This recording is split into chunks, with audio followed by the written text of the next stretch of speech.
ঢাকাতে থাকার পর ভাই ভাইয়াদের মেসেঞ্জারে হোয়াটসঅ্যাপে ভিডিও দিছে, দেখি আমার বাড়ি ধাউ ধাউ করে জ্বলতেছে। দেখেন জ্বলতে জ্বলতে বাড়িটাই নাই।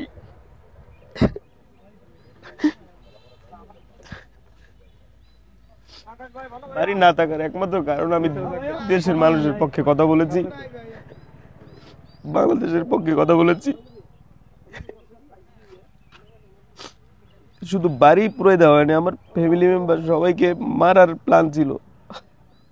এটা কোনো বানোয়াট কথা না। আমার আমার আমার বাপেও বলছে যে আমরা ঘর থেকে বের হইতে পারি নাই।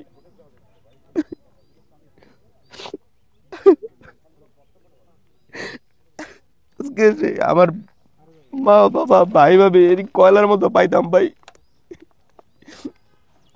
কারণ দুই পাশের দরজায় বাইরে থেকে আটকানো ছিল।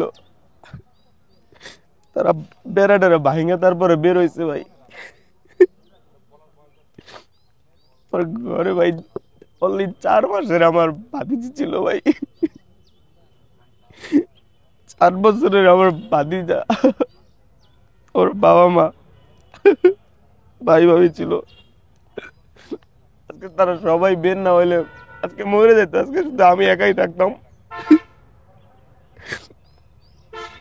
দেশের মানুষের জন্য শুধু কথা বলেছি। লাস্টে ধানমন্ডি 32-এও আমি ছিলাম।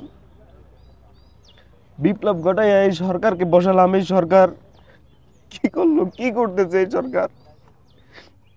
একটা মানে নিউট্রাল করে একটা দেশকে দিলাম। আজকে আমার ঘর পড়তেছে, কালকে অন্যের ঘর পড়বে। পড়েই না তো, শুধু এটা মানুষ মাইরে ফেলানোর মতো সিস্টেম করে। আমি 7 দিনের আলটিমেটাম দিছি এই সরকারকে ভাই। এটা হাসিনা বিদেশ থেকে এসে আগুন ধরাই দেয় নাই, জিনপুরিতে এসে আগুন ধরাই দেয় নাই ভাই, মানুষই আগুন দিচ্ছে। দেশের আইন শৃঙ্খলা রক্ষাকারী বাহিনীর প্রতি আমি শ্রদ্ধাশীল। 7 দিনের ভিতরে তারা খুঁজা